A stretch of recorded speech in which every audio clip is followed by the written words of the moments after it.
ressemble. Il est le Dieu de gloire, élevé dans les cieux. Personne n'est comme lui. Personne n'est comme lui. Personne n'est comme lui. Personne n'est comme lui. Personne n'est comme lui. Personne n'est comme lui. Personne n'est comme lui. Voici, il vient. On sent de la tempête. Chevauchant les nuées, brillant comme le soleil. Élève la voix, comme c'est le jubilé. Radio Sion, dansez. Merci notre Dieu parce que ta gloire est là, ta puissance est là, ta présence est là pour toucher, affecter ton peuple, transformer des vies. Alléluia. Faire avancer ton peuple. Oh Dieu, quand ta gloire nous touche, il s'est passé des choses dans nos vies, des transformations de vie. Notre Dieu, notre roi, nous t'élèvons maintenant, oh Jésus. Alléluia. Ta gloire, ta présence, ta communion, oh Dieu. Nous voulons marcher avec toi, demeurer avec toi, dans l'intimité avec toi. Saint-Esprit de Dieu, conduis-nous dans l'avancement, conduis-nous, oh Dieu, dans la percée, dans le progrès. Nous voulons monter, monter avec toi. Ta gloire est là, ta gloire nous touche. Et nous acclamons Jésus. Nous acclamons le roi des rois.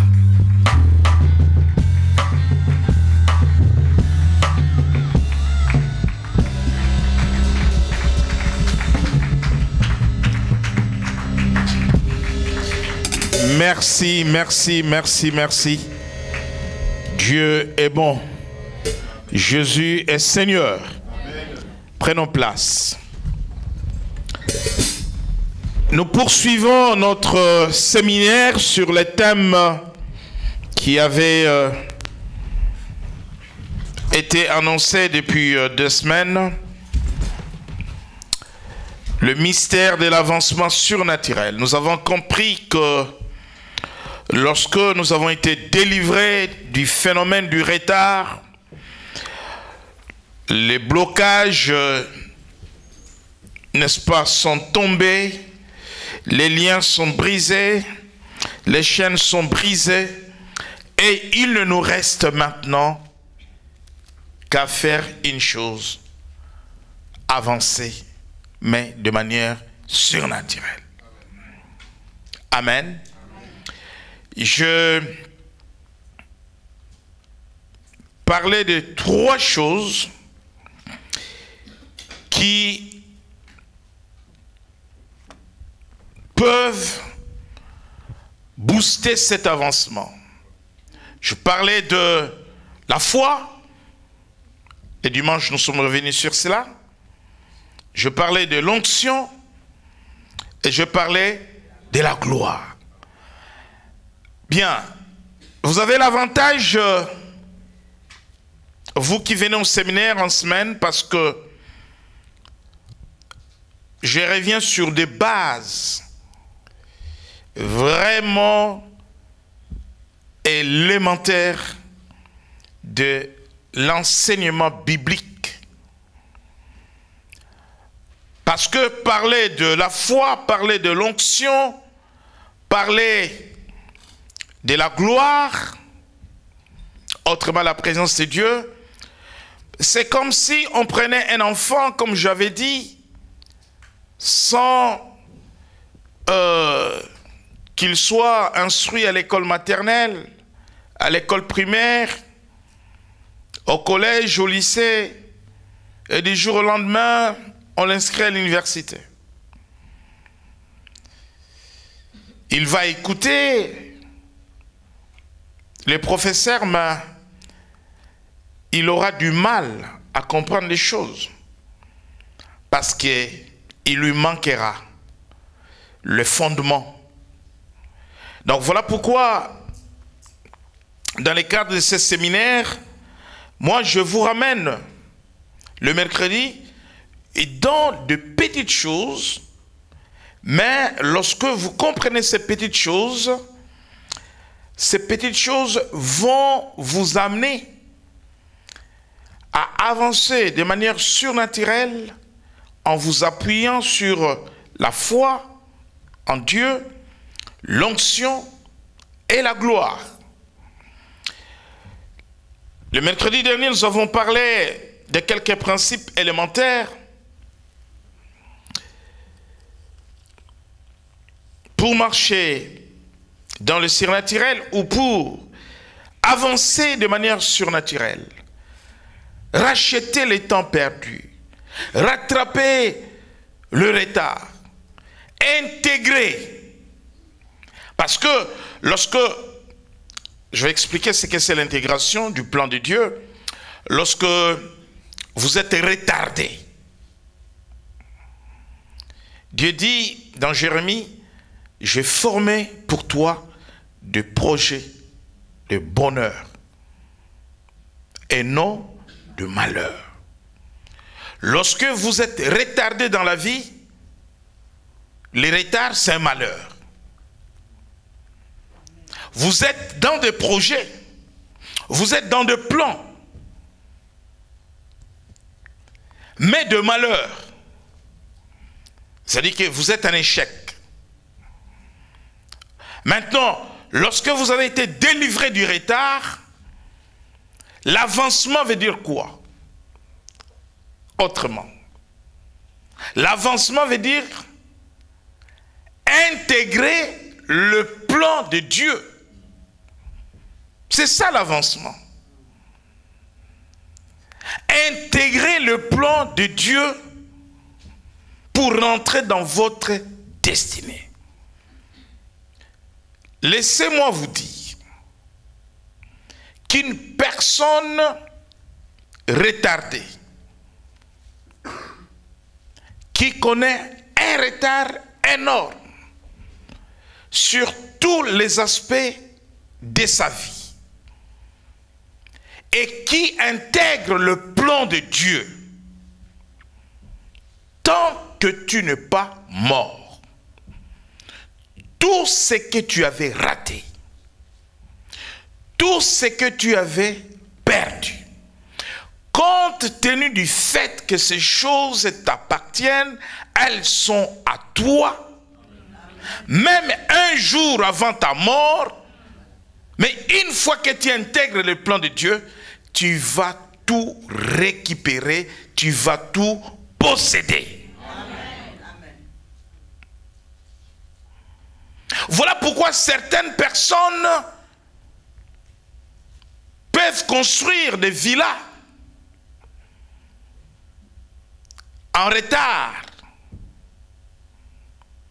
mais ils n'habiteront pas ces maisons. C'est pour cela que je dis, le retard a quand même des conséquences néfastes sur les vies des gens. Tu construis un retard, tu achètes un retard.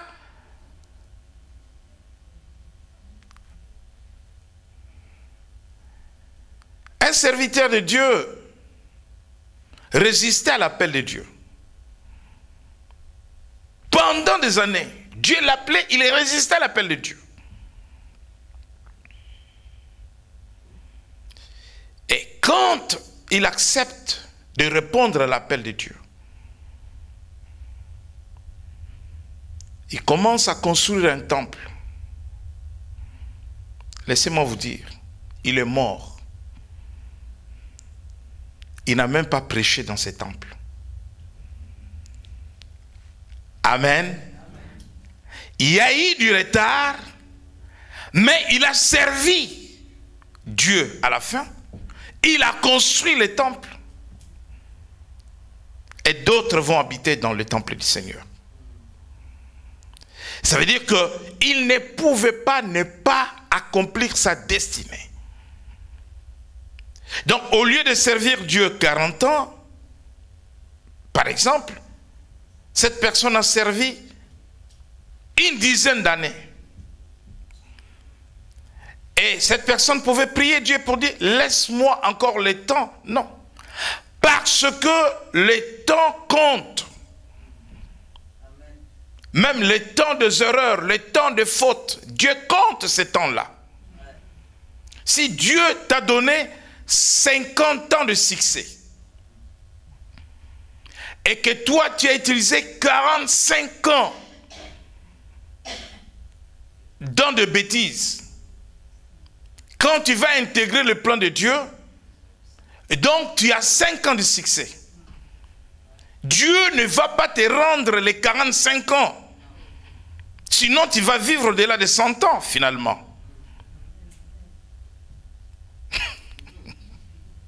Amen. Et c'est pour cela que le temps est précieux. Le temps est très précieux. Que quelqu'un dise avec moi, je n'ai pas le temps à perdre.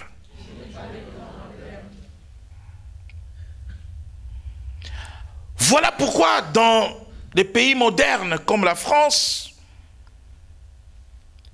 une journée de grève coûte énormément en termes de pertes, cher à l'économie française. Une journée de grève.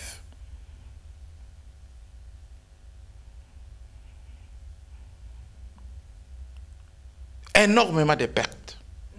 Parce que le temps est précieux. Et donc, lorsque tu vas intégrer le plan de Dieu, c'est alors que tu vas avancer. Parce que lorsqu'on est en retard, le retard veut dire autrement, on est en dehors du plan de Dieu. On tourne en rond. Voilà pourquoi Dieu dit à Moïse, lorsqu'ils sont arrivés au pied du mont Horeb, ben, ils ont monté des campagnes, ils sont restés des années. Et Dieu dit non. Prenez la direction du nord. Vous êtes restés longtemps. Vous êtes là, vous êtes en dehors du plan de Dieu.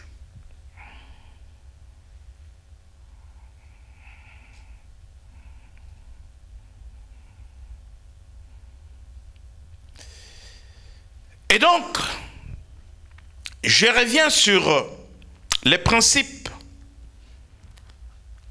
que nous avons examinés ensemble la fois dernière. Premièrement, nous avons dit avoir une vie de prière régulière. Et nous avons essayé de comprendre que venir à la prière, c'est une chose, mais avoir une vie de prière, c'est une autre. Quelqu'un peut venir tous les jours à l'église sans avoir réellement une vie de prière. Donc la vie de prière, c'est la vie de tous les jours pour un enfant de Dieu. Et nous avons vu qu'il faut marcher, avoir un esprit de sagesse et de révélation. Nous avons vu aussi qu'il faut créer une atmosphère spirituelle. Et c'est là par l'adoration et par la louange. Donc ce sont les quelques principes qui vont amener quelqu'un à avoir la foi, qui vont amener quelqu'un à avoir l'onction et qui vont amener quelqu'un dans la présence de Dieu. Bien. Ce soir, nous voulons voir un autre principe autour de la marche avec Dieu. La marche avec Dieu. Marcher avec Dieu et dominer vos circonstances. Les circonstances de la vie peuvent vous influencer et vous désorienter. Les circonstances de la vie peuvent vous influencer et vous sortir du plan de Dieu. Les circonstances de la vie peuvent vous affecter de manière à vous empêcher d'intégrer le plan de Dieu. Voilà pourquoi, lorsque vous marchez avec Dieu, Dieu vous donne la capacité de dominer vos circonstances, de contrôler vos circonstances. Lorsque vous êtes retardé, les circonstances sont pris le dessus sur vous.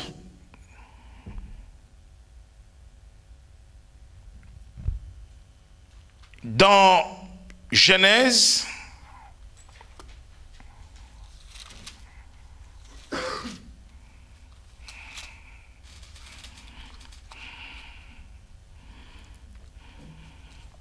chapitre 26,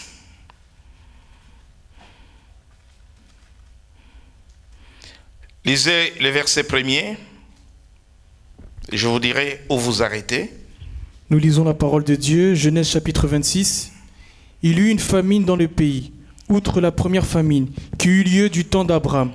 Et Isaac alla vers Abimelech, roi des Philistins, à Guérar. L'Éternel lui apparut et dit, « Ne descends pas en Égypte, demeure dans le pays que je te dirai.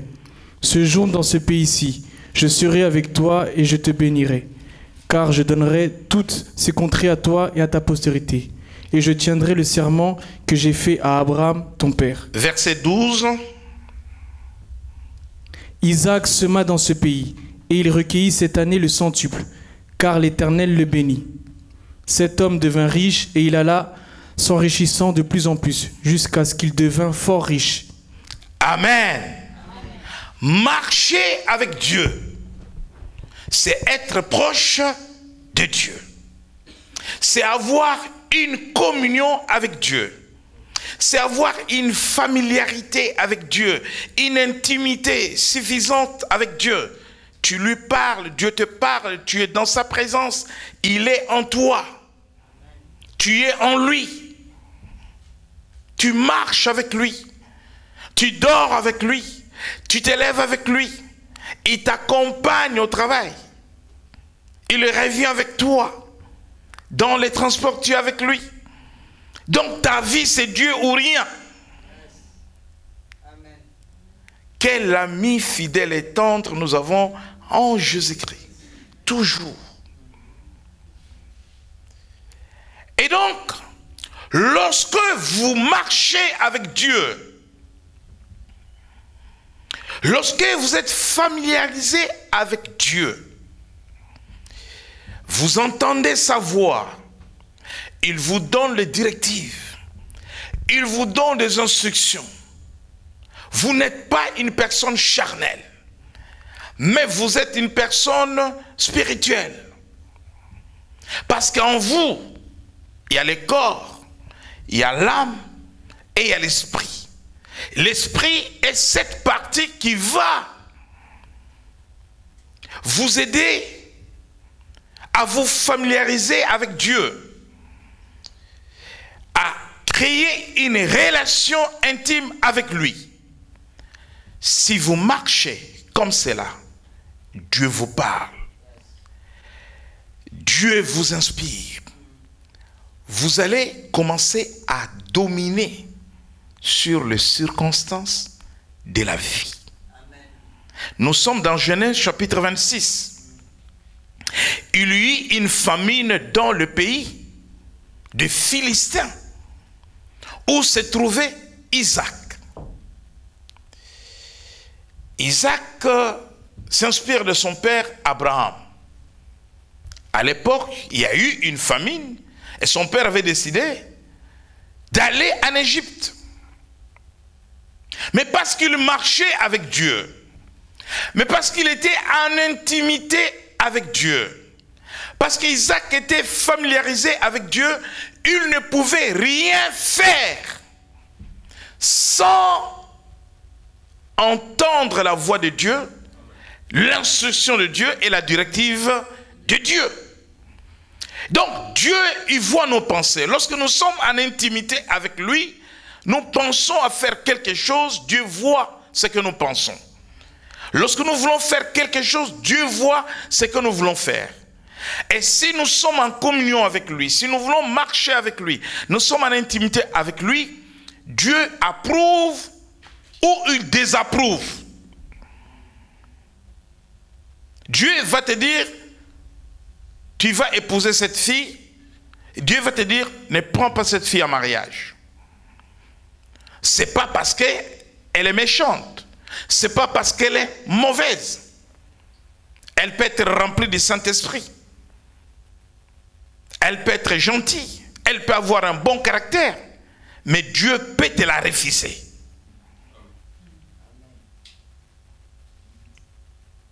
Amen. Parce que nos voix ne sont pas les voix de Dieu. Nos pensées ne sont pas les pensées de Dieu. Elle est irréprochable, mais Dieu te la refuse.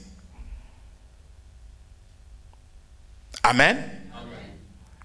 Seul Dieu sait pourquoi il te dira non. Tu es en présence d'un homme bien qui se présente et tout. Il est irréprochable.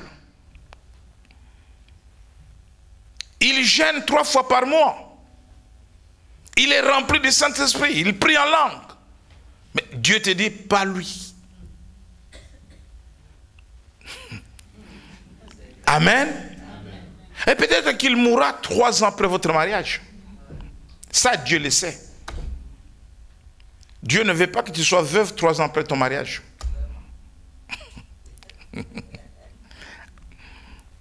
Et peut-être qu'il ne mourra pas, mais il y a quelque chose qui doit arriver dans votre parcours si vous vous mettez ensemble, et Dieu veut vous éviter cela. Donc Dieu ne va pas toujours approuver. Vous savez, David a eu une bonne idée. David aimait beaucoup Dieu. Dieu l'appelle l'homme selon son cœur.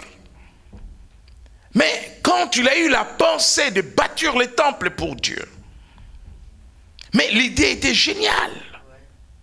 David était révolutionné le fait de voir que l'arche de l'Éternel est sous le soleil, sous la pluie, et que lui, il est dans un grand palais. Il dit non, je vais construire une maison pour l'Éternel. Et il parle avec le prophète Nathan. Nathan dit, vas-y, une bonne idée. Qui pouvait refuser cela? Mais Dieu dit à Nathan, je vais bien, j'accepte ce projet, mais ce ne sera pas lui qui le fera. C'est son fils, Salomon, après lui. Vous voyez, Dieu approuve, Dieu désapprouve. Donc, marcher avec Dieu, il faut accepter. Ne dis pas non, peut-être c'est la voix de Satan, je vais encore prier. Non, Dieu a dit non. Alors, il dit à Isaac, ne va pas en Égypte. Isaac n'a pas cherché à interroger Dieu. Il dit, mais il y a la famine. Comment je vais vivre avec ma famille ici?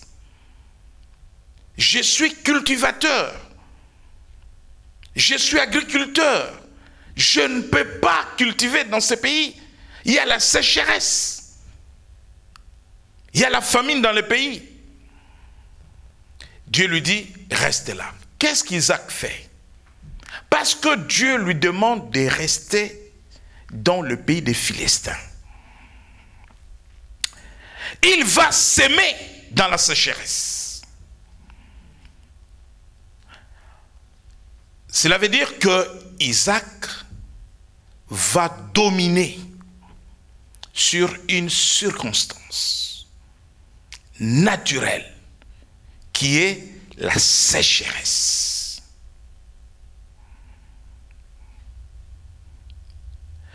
Il m'arrive de me sentir vraiment malade. Il m'arrive de me sentir vraiment malade. Et que je dois aller à l'hôpital. Mais j'arrive, sans me rendre à l'hôpital, à me soigner moi-même. Sans prendre le médicament. La maladie, c'est une circonstance. Si tu marches avec Dieu, tu peux dominer sur la maladie sans prendre un comprimé. Elle quitte ton corps.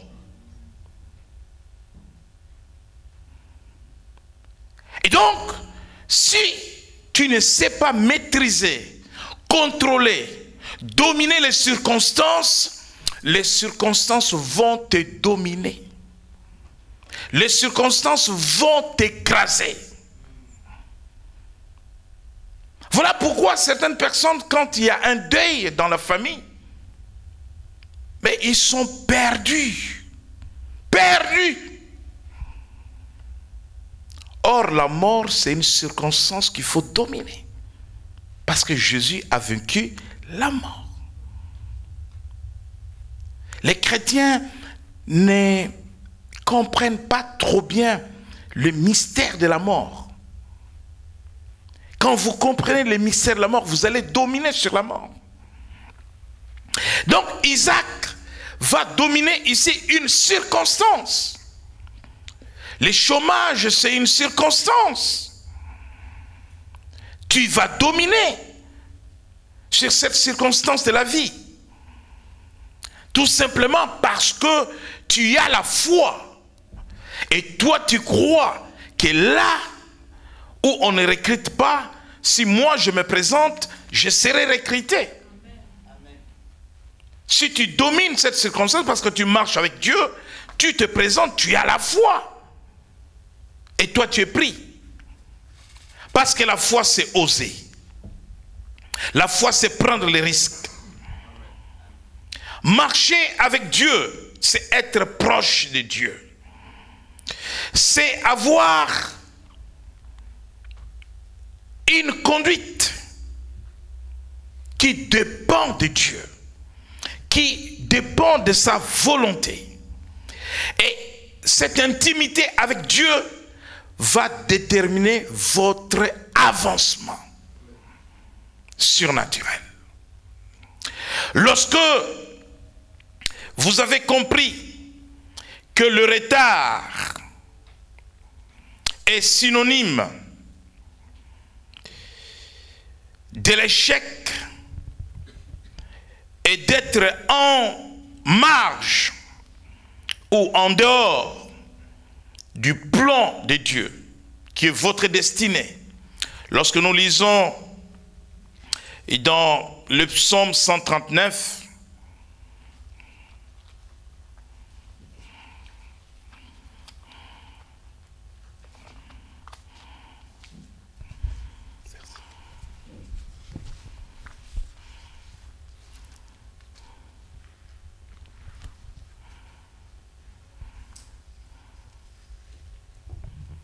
verset 16.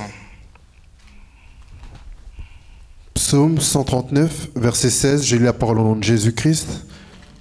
Quand je n'étais qu'une masse informe, tes yeux me voyaient. Et sur ton livre étaient tous inscrits les jours qui m'étaient destinés avant qu'aucun d'eux existe. Et donc, ces passages nous indiquent que nous avons chacun une destinée. Et c'est dans la destinée qu'on va découvrir le plan merveilleux de Dieu. Marcher avec Dieu va nous amener dans l'intimité avec lui. Dans l'évangile de Jean chapitre 15, je vais lire. Le Seigneur dit, je suis le vrai sceptre et mon Père est le vigneron. Tout sarment qui est en moi et qui ne porte pas de fruits, il les retranche, et tout sarment qui porte des fruits, il les monde, afin qu'il porte encore plus de fruits. Déjà vous êtes purs, à cause de la parole que je vous ai annoncée. Demeurez en moi, je demeurerai en vous. Comme le serment ne peut de lui-même porter du fruit, s'il ne demeure attaché au sceptre, ainsi vous ne le pouvez non plus, si vous ne demeurez en moi. Marcher avec Dieu, c'est demeurer en lui. Et vous ne pouvez pas avancer. Nous avons vu dans le psaume 72 que c'est Dieu qui fait avancer l'homme. Tu ne peux pas avancer si Dieu n'est pas avec toi. À moins que tu avances selon le plan du diable. Mais avancer dans la destinée selon le plan de Dieu, c'est Dieu qui te fera avancer. C'est Dieu qui va te pousser. C'est Dieu qui va te booster. Maintenant, il existe des choses dans la vie de tous les jours qui nous empêchent, vus comme des obstacles, qui nous empêchent de marcher avec Dieu, d'être proche de Dieu. Parce que celui qui ne marche pas avec Dieu, marche loin de Dieu. Celui qui ne marche pas avec Dieu, n'est pas proche de Dieu. Amen. Amen. Tu peux voir quelqu'un tous les jours. Nous venons à l'église tous. Dieu est là. Nous le voyons, nous l'entendons. Mais entendre quelqu'un ne veut pas dire que tu marches avec cette personne. Tu es proche de cette personne. Tu parles avec cette personne. Quelles sont les choses, les obstacles qui nous empêchent de marcher avec Dieu, d'être proche de Dieu? Lisons 1 Pierre, chapitre 4, verset 7.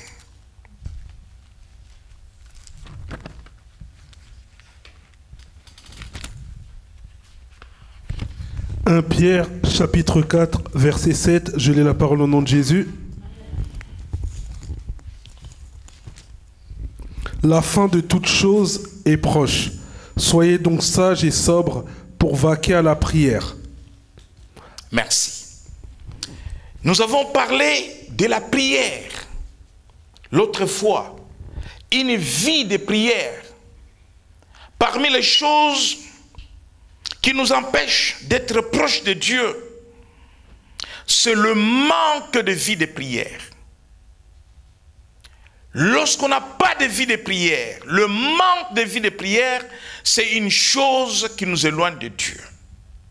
Premièrement, le manque de vie de prière. Deuxièmement, l'esprit de mondanité. La Bible dit, n'aimez pas le monde et les choses qui se trouvent dans le monde. L'esprit de mondanité. Lorsqu'on aime le monde et on aime les choses qui se trouvent dans le monde,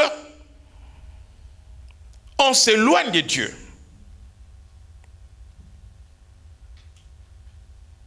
Amen. On aime le monde. On aime les choses qui se trouvent dans le monde. Le Seigneur dit, nous sommes dans le monde, mais nous ne sommes pas du monde. Nous ne sommes pas obligés d'aimer les choses qui sont dans le monde. Il y a des choses que Dieu a amenées dans le monde. Ces choses-là, nous devons les aimer. Mais il y a des choses que Satan a aimées dans le monde. Et nous devons haïr toutes les choses que Satan a aimées dans le monde. Lorsqu'on est amoureux du monde, on n'a pas le temps pour Dieu. On n'a pas le temps pour Dieu.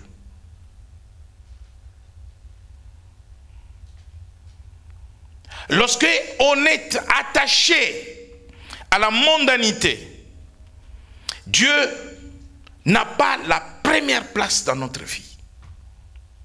J'ai témoigné d'un frère et je disais à quelqu'un que ce frère-là, sa vie, c'est d'abord Dieu. C'est un jeune. Sa vie, c'est Dieu. Il travaille, oui, mais sa vie, avant tout, c'est Dieu. Le reste vient après. Parce qu'il marche avec Dieu. Parce qu'il est dans l'intimité avec Dieu. Dieu. La troisième chose qui nous empêche, nous, d'être proches de Dieu, de marcher avec Dieu, d'être dans l'intimité avec Dieu, c'est l'ignorance de notre identité. Nous ne savons pas qui sommes-nous. La Bible dit que vous êtes de Dieu. Amen. Cette nature divine en nous, nous l'ignorons. Donc, la chair prend le dessus sur l'esprit. Le corps prend le dessus sur l'esprit.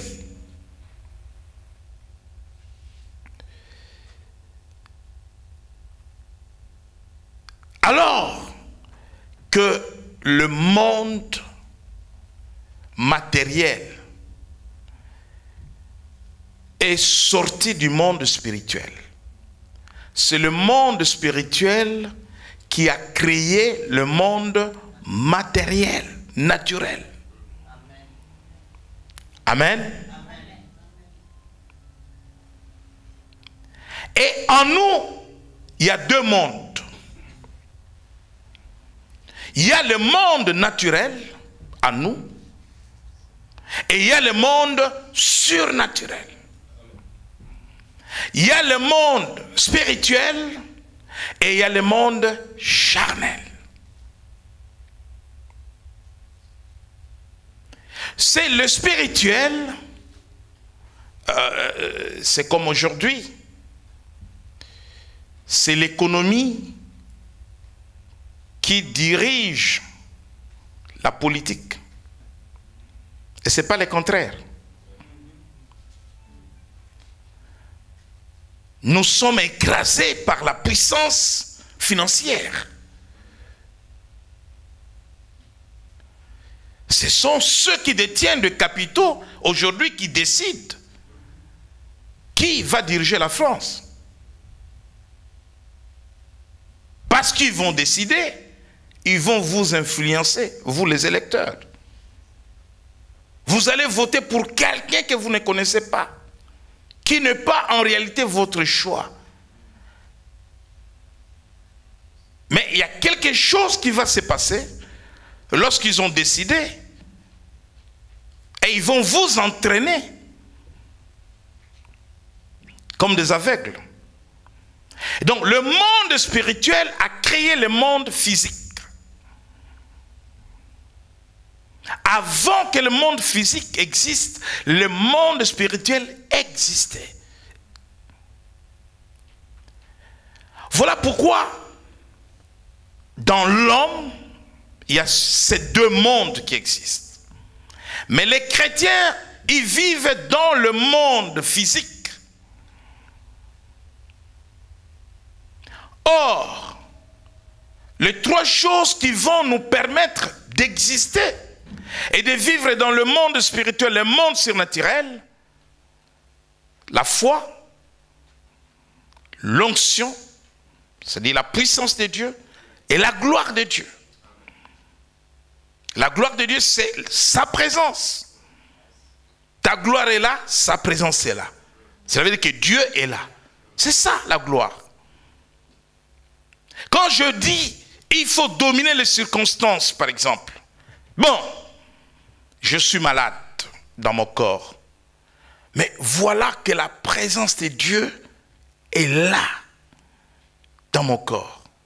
Comment la maladie peut résister à la présence de Dieu? À cause de cette présence, je vais dominer sur la maladie. Amen.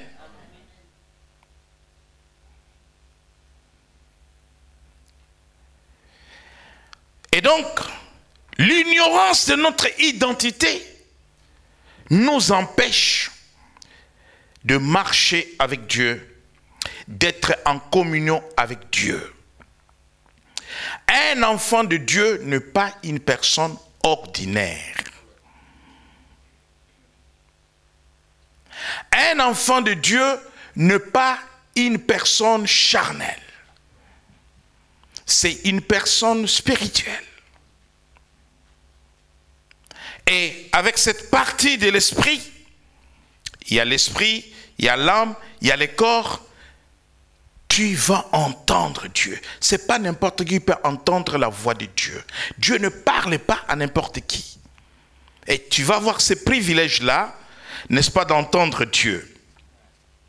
Lorsque tu marches avec Dieu, alors que le retard est derrière, tu marches avec Dieu, tu vas être amené dans l'intégration maintenant de ta destinée. Tu vas intégrer maintenant le vrai plan de Dieu pour ta vie. C'est pour cela que dans Romains 8, lisons Romains 8, 28. Nous lisons la parole de Dieu, Romains 8, verset 28. Nous savons du reste que toute chose concourt au bien de ceux qui aiment Dieu, de ceux qui sont appelés selon son dessein. Oui. Car ceux qu'il a connus d'avance, il les a aussi prédestinés à être semblables à l'image de son Fils, afin que son Fils fût le premier-né entre plusieurs frères. Et ceux qu'il a prédestinés, il les a aussi appelés. Et ceux qu'il a appelés, il les a aussi justifiés. Et ceux qu'il a justifiés, il les a aussi glorifiés. Amen. Et donc, le plan de Dieu est là-dessus pour chaque homme. Nous avons été prédestinés. Et ça, nous l'avons vu dans le psaume 139, verset 16. Et c'est pour cela qu'il peut dire à Jérémie, je t'ai consacré prophète quand tu étais dans le ventre de ta mère. Tu as été prédestiné. Mais il dit, parce que tu as été prédestiné, tu as été appelé. L'appel ici, il ne s'agit pas de l'appel ministériel. Il s'agit de ton appel dans le domaine pour lequel Dieu t'a envoyé dans le monde, et c'est là où tu vas exceller. Tout le monde ne peut pas être bon dans les 5 ministères. Et quelqu'un peut exceller dans un métier pour lequel Dieu l'a appelé dans sa vie.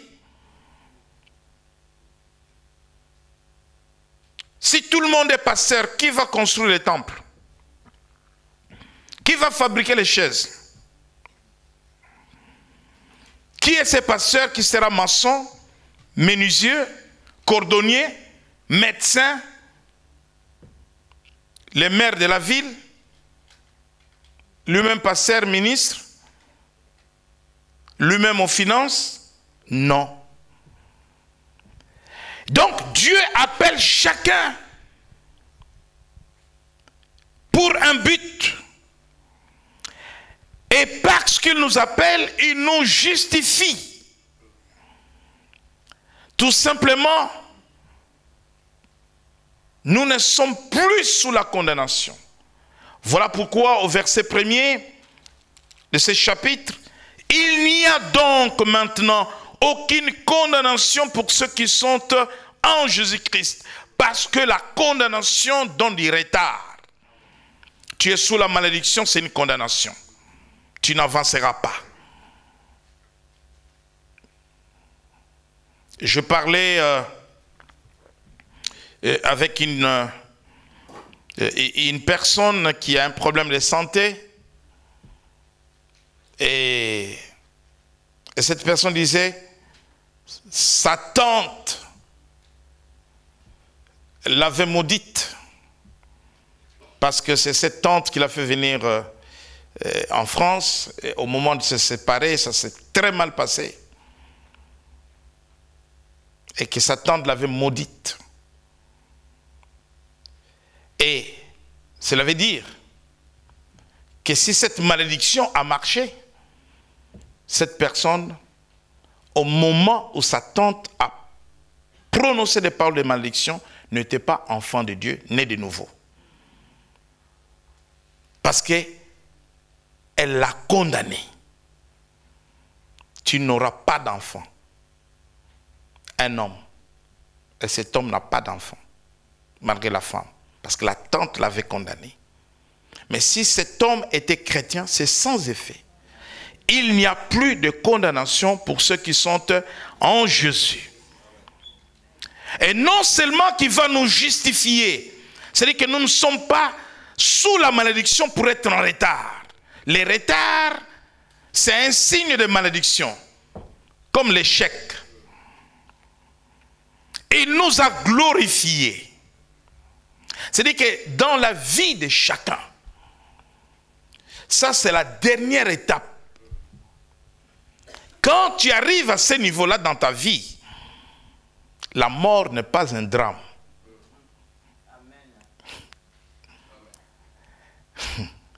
Amen. C'est la dernière étape. Tu ne partiras pas de la terre tant que tu n'as pas été glorifié. Donc, la fin de ta vie, tu vas vivre dans la gloire. Quel que soit ce que tu fais dans ta vie. Même si tu vends des journaux, dans la gloire.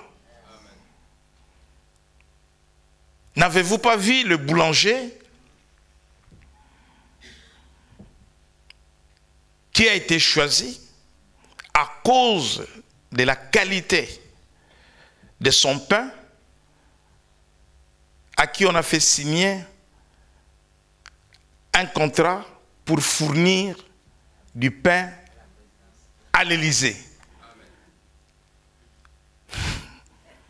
C'est un boulanger, hein? Mais non. Si tu vends du pain au président, si le président mange ton pain, tu vas donner encore à qui?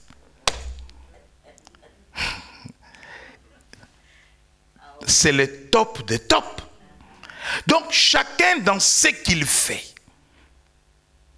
Dieu va l'amener jusque dans la gloire. C'est comme un footballeur qu'on amène dans la gloire. Et à la fin, c'est fini. Voilà pourquoi l'avancement surnaturel nous exige que nous marchions avec Dieu, que nous soyons attachés à Dieu, que nous soyons en intimité avec lui. Et nous devons intégrer par la marche avec lui, par l'intimité avec lui, le plan merveilleux qu'il a formé pour chacun d'entre nous. Lorsque nous marchons avec Dieu, Dieu nous donne un esprit de discernement. Et il nous donne les instructions qui vont nous aider à opérer de bons choix, à prendre de bonnes décisions. Amen. Parce que dans les retards, il y a aussi le fait de faire de mauvais choix. Dans les retards, il y a le fait de prendre de mauvaises décisions. Dans les retards, il y a le manque de discernement. Tu ne sais pas ce qui est bien et ce qui est mal. Mais quand tu marches avec Dieu, tu sais ce que tu dois faire et ce que tu ne dois pas faire. Le bien et le mal. L'Esprit de Dieu te conduit. Tu es conduit par le Saint-Esprit.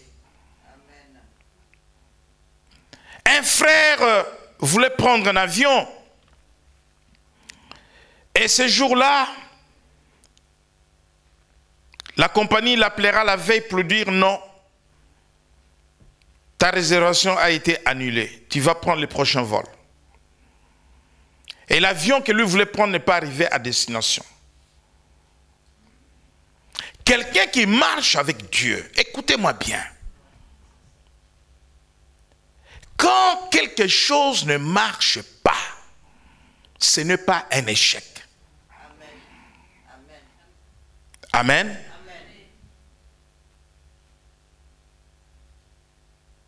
Quand quelque chose ne marche pas, ce n'est pas un échec. Demande à Dieu pourquoi cette porte demeure fermée. Parce qu'il y a la porte du ciel, il y a aussi la porte de l'enfer. Toute porte qui va s'ouvrir devant toi n'est pas une porte du ciel. La Bible dit que nous devons rendre gloire, grâce à Dieu, en toutes circonstances.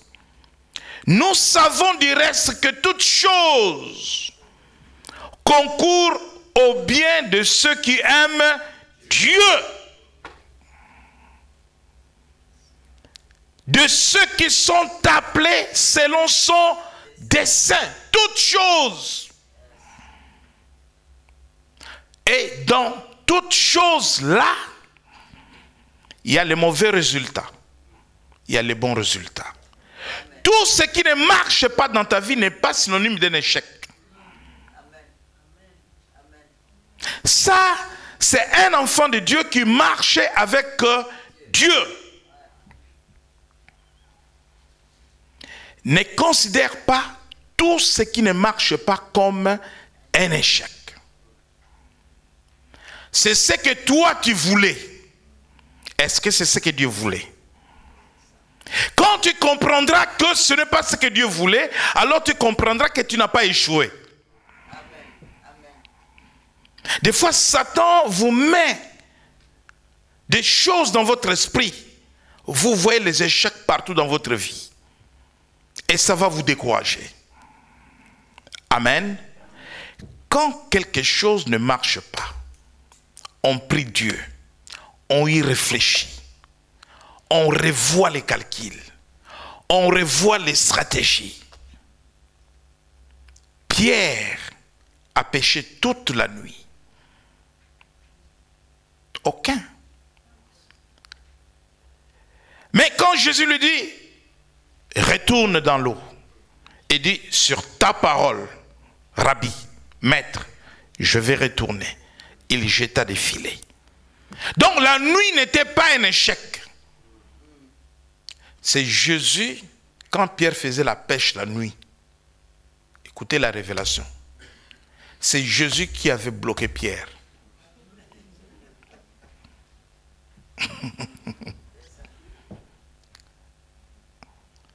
Il voulait lui apprendre autre chose. Parce que Pierre comptait sur son expertise de pêcheur. Et la bonne pêche, c'est la nuit. Jésus dit, bon, là où il faisait la pêche, Jésus voyait. Il dit, je vais t'apprendre que tu n'es pas un expert en pêche. Toute la nuit. Et le matin, il dit, sur ta parole. C'était pour dire, désormais, je m'appuierai sur toi. Désormais, je serai à ton écoute. Je ferai ce que tu me demanderas de faire. Jésus parle tantôt d'une façon, tantôt d'une autre. Vous croyez réellement qu'un vrai pêcheur comme Pierre, il pouvait faire la pêche la nuit et ne pas voir de poissons? Le Seigneur a fait que Pierre ne voyait rien et que le matin qu'il lui apprenne des choses. Amen. Donc il faut avoir le discernement. Quand quelque chose ne marche pas, ne fais pas un deuil. Ce n'est pas un drame. Donc quand tu échoues, glorifie Dieu. Prends le temps de réfléchir. Pourquoi ça n'a pas marché? Pourquoi? Même dans les relations, quand quelqu'un te quitte, ne souffre pas.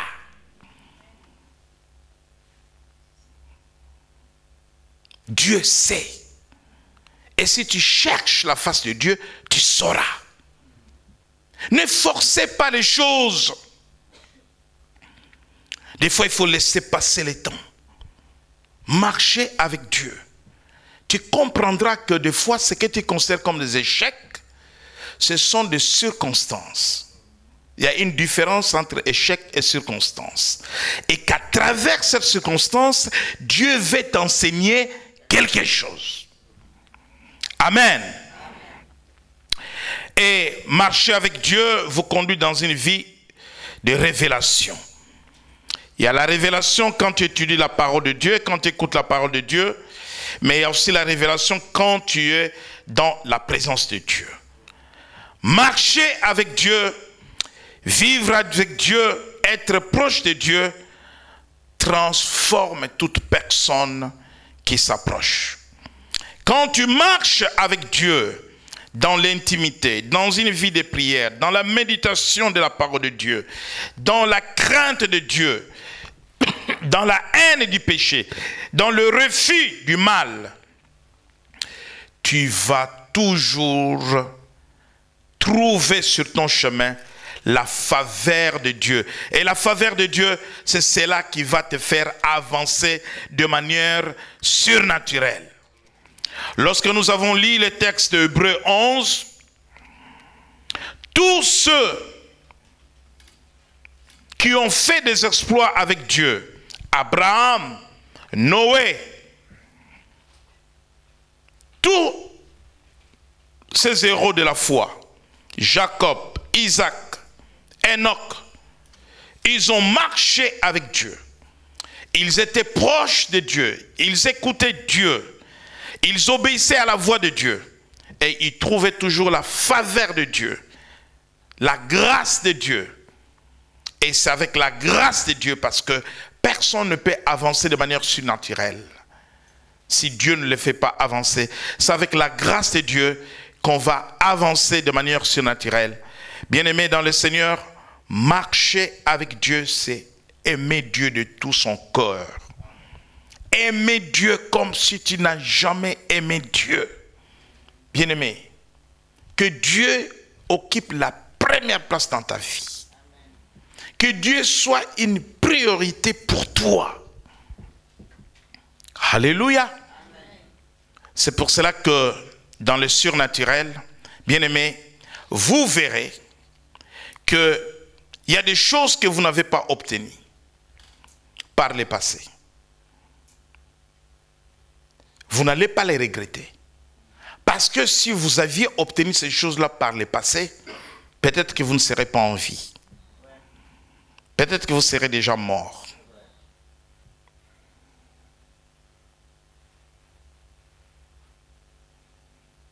Moi, j'ai eu l'occasion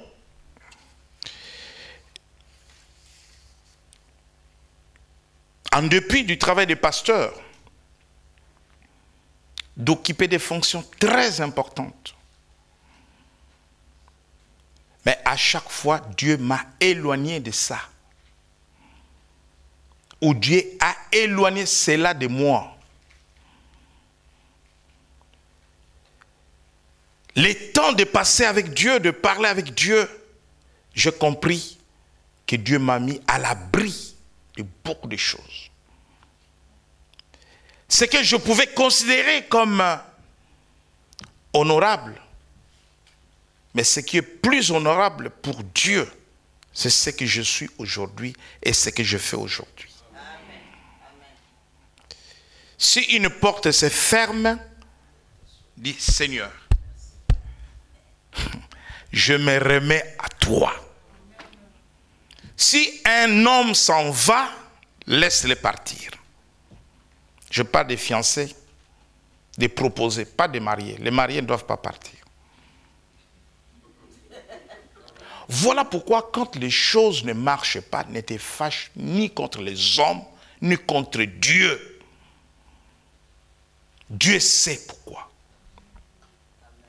Ne pas mener des vies de regrets, de tristesse, parce que là, la porte a été fermée, parce que là, ça n'a pas marché. La destinée, c'est une chose très complexe que tu ne peux pas maîtriser sans le discernement, sans la révélation. Tu vas faire des choses, tu vas tâtonner, tu échoues, tu tâtonnes, tu essayes, parce que tu n'as pas encore intégré le plan de Dieu pour ta vie. Quand tu vas intégrer le plan de Dieu, tu vas voir que les choses vont rouler elles-mêmes parce que c'est Dieu qui fait avancer. Amen. Amen. S'il y a quelque chose qui ne marche pas dans ta vie, remets-toi à Dieu. Marche avec Dieu. Ne considère pas ça comme un échec. C'est une circonstance. Maintenant, domine sur les circonstances de ta vie. Tout mal de tête, ce n'est pas pour aller aux urgences. Tu peux maîtriser la douleur. Je veux que tu arrives aussi à ce niveau-là. Je ne vous interdis pas l'hôpital. Mais n'allez pas à l'hôpital pour la Doliprane. N'allez pas pour la peur de la mort. Amen. Amen. Vous savez les jours où l'apôtre Francis Badinga, un mercredi, il a fait le séminaire ici. Un mercredi. C'était l'année dernière. En janvier. C'était en janvier. Vous savez comment je suis monté dans le bureau? Comment je montais l'escalier? Je ne pouvais pas marcher. L'escalier là. Donc, j'avais l'impression comme si l'escalier avait 1 kilomètre.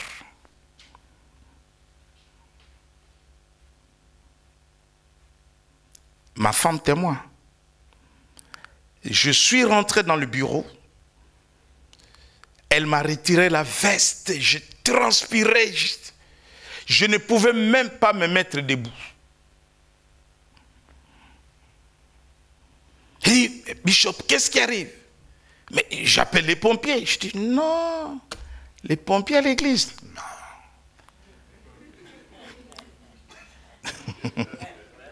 Je dis, non, sois calme, calme-toi. Amen. Je vous dis que je ne pouvais pas prendre l'escalier. J'aurais dû filmer cela pour vous. Mais 19h, 19h30, j'étais dans la salle. Avec vous. J'étais debout. Parce que je dominais sur la douleur. Si elle veut revenir, c'est son problème.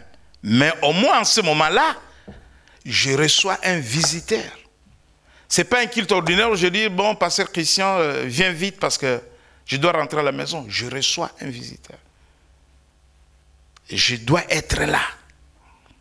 Qu'est-ce que je fais? Je ne peux pas dire, je vais à Mondor. Déjà, si je vais à 19h, jusqu'à 3h du matin. Donc, vous serez déjà parti, n'est-ce pas? Donc, la solution de l'hôpital est écartée. Bien-aimés, il faut que vous arriviez à un niveau où vous écartez les solutions humaines. Donc, vous êtes en face de Dieu.